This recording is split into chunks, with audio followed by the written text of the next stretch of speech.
dan terkumpul 1.000 personil pada saat itu. 700 pertama, 700 personil siap perang. Terutama musuh Islam Abu Jahal. Abu Jahal teriak-teriak nih. Kemudian dia teriak-teriak untuk memanggil seluruh kepala suku memerang, kirim pasukan kalian. Sedikit kita selipkan kisah teman-teman, kisah tentang Abu Lahab dan Umayyah bin Khalaf di sini. Abu Lahab adalah paman Nabi SAW, paman kandung, ya, saudaranya Abbas, saudaranya Abdullah, ya kan, paman kandung Nabi SAW. Tapi dia membenci Islam dan sudah pernah kita jelaskan ada dua paman Nabi SAW yang mencapai masa kenabian, masih hidup dan mereka beriman. Itu adalah Hamzah dan Abbas radhiyallahu anhum majma'in. Ada dua paman Nabi yang sampai masa kenabian tapi tidak beriman. Itu adalah Abu Lahab dan Abdul Muttalib. Abu Lahab ini teman-teman sekalian, pada saat dia tahu hartanya banyak di situ, tapi karena dia merasa dia nggak perlu ikut, dia mau jaga Mekah, khawatir terjadi nanti peperangan benar, kemudian pasukan kalah, maka ini kesempatan dia menjadi pemimpin di Mekah.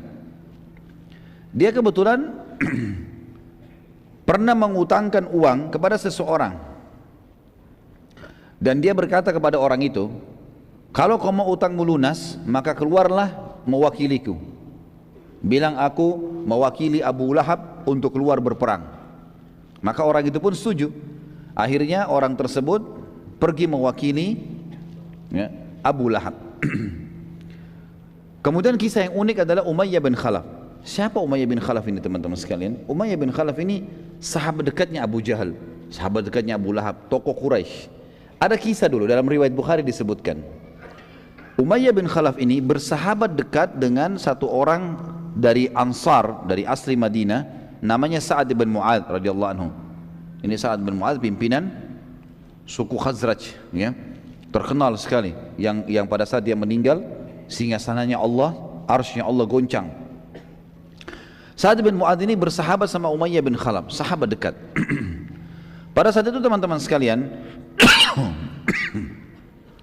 Sa'ad bin Mu'adz radhiyallahu anhu pernah, ini sebelum kejadian ini ya, jauh sebelumnya, waktu muslimin sudah pada hijrah ke Madinah, di tahun pertama Hijriah, beliau pernah lewat di Mekah dan ingin tawaf. Tapi Mekah sudah tidak bisa orang Islam masuk, kalau masuk bisa dibunuh. Cuma dia kepala suku, dia suratin dari luar Mekah, Umayyah bin Khalaf, sahabat dekatnya. Umayyah bin Khalaf ini kalau datang ke Madinah bertamu di rumahnya Sa'ad. Kalau Sa'ad ke Mekah jadi tamu, sahabat dekat. Dua-duanya pemimpin suku, ini di Mekah, ini di Madinah, dan dua-duanya orang kaya raya. Maka Umayyah mengatakan, masuk saja, saya akan lindungi kamu. Masuklah Sa'ad bin Mu'adz menjadi tamu di rumahnya Umayyah bin Khalaf. Begitu jadi tamu teman-teman sekalian, kata Sa'ad, wahai Umayyah, beritahukan kepada saya kalau Ka'bah kosong. Kapan kosong? Tidak ada orang tawaf, orang Mekah, saya mau tawaf. Malam hari nggak apa-apa. Karena pada zaman itu teman-teman sekalian, orang-orang Quraisy banyak yang tawaf sambil telanjang, dan mereka bersiul serta bertepuk tangan. Dalam Al-Quran dikatakan mukaan motasdiyah. Jadi mereka mengubah zikir-zikir dan doa dengan tepuk tangan dan bersiul. Terlebih lagi mereka tawaf dengan telanjang, dan kita tahu nanti dalam sirah kita dijelaskan panjang lebar tentang mereka akan meninggalkan tawaf telanjang itu setelah pembebasan kota Mekah, gitu kan.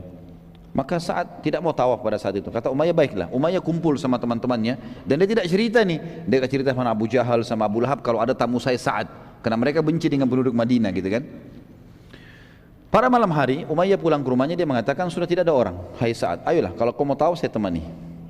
Masuklah keduanya di Ka'bah, mau tawaf.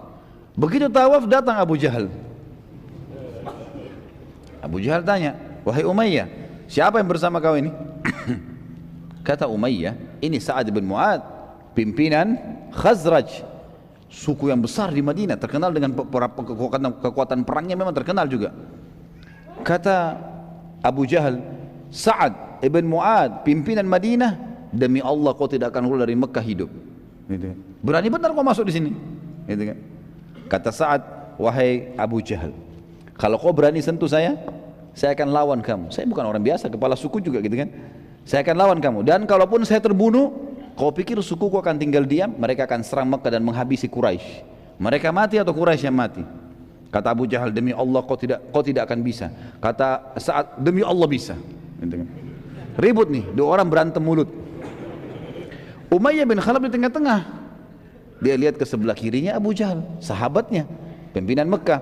Dia lihat sebelah Sa'ad bin Mu'adz, sahabatnya. Tapi ini muslim, ini kafir kan, seagama dengan dia. Dalam riwayat Bukhari dikatakan jiwanya Umayyah cenderung kepada Abu Jahal. Maka dia bilang kepada Sa'ad, wahai Sa'ad, jangan kau angkat suaramu di depan Abu Hakam, karena dia pemimpin lembah ini, dia raja kami, gitu loh. Sa'ad kepala suku, ini sahabatnya, tadi berikan jaminan, kenapa bukan membela? Ya kan gitu. Maka kata Sa'ad, wahai Umayyah, mulai sekarang tidak ada hubungan lagi sama kita. Dan perlu kamu tahu, ini informasinya, perlu kamu tahu, kalau Nabi kami Muhammad SAW sudah menginformasikan kami akan membunuhmu nanti. Jadi ada hadis yang disebutkan Nabi jauh sebelum perang Badar, kalau kami akan membunuhmu nanti, tapi tidak dijelaskan di mana. Umayyah waktu itu kaget. Dia lagi pegang sebuah benda, jatuh bendanya. Dan Umayyah ini sekali lagi kafir dengan risalah Nabi SAW. Tapi dia tahu Nabi jujur. Apa dia bilang? Apakah Muhammad menjelaskan? Apakah Muhammad menjelaskan di mana aku akan dibunuh?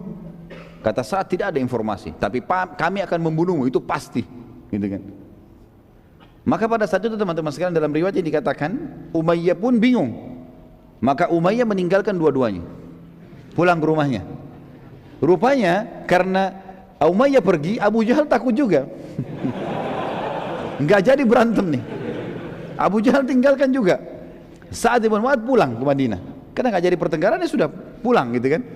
Pulang ke Madinah.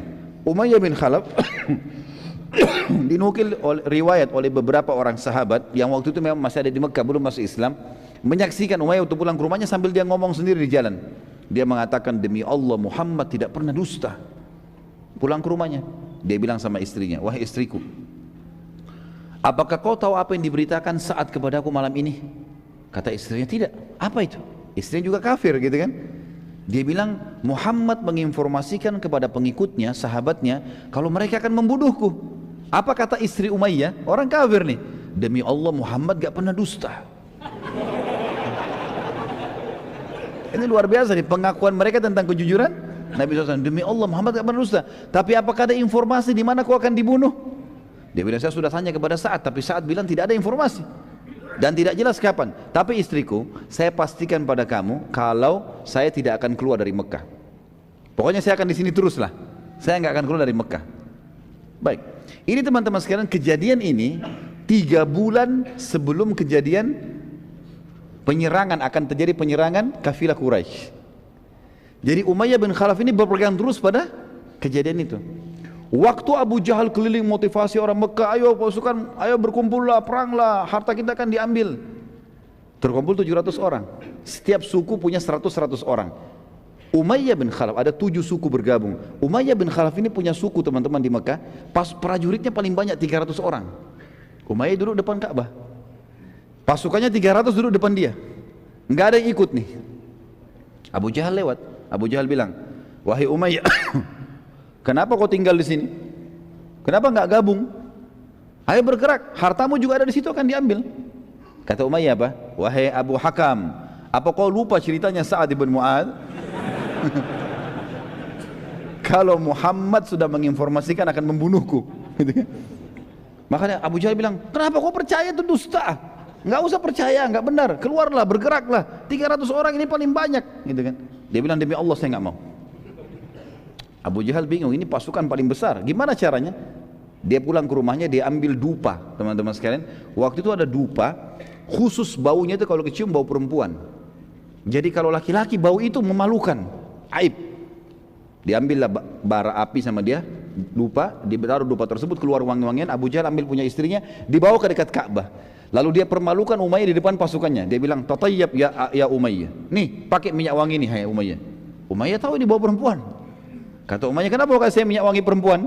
Dia bilang, karena kau perempuan, tidak mau berperang. Maka Umayyah marah, Umayyah tepis bara api itu, kemudian dia pun pulang ke rumahnya. Dia bilang sama istrinya, wahai istriku, siapkan baju perang. Kata istrinya, kenapa? Kau mau pergi?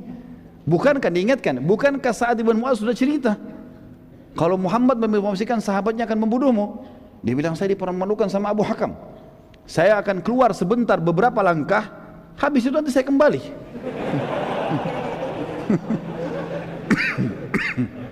Maka yang terjadi teman-teman sekalian, pada saat itu istrinya pun menyiapkan. Subhanallah,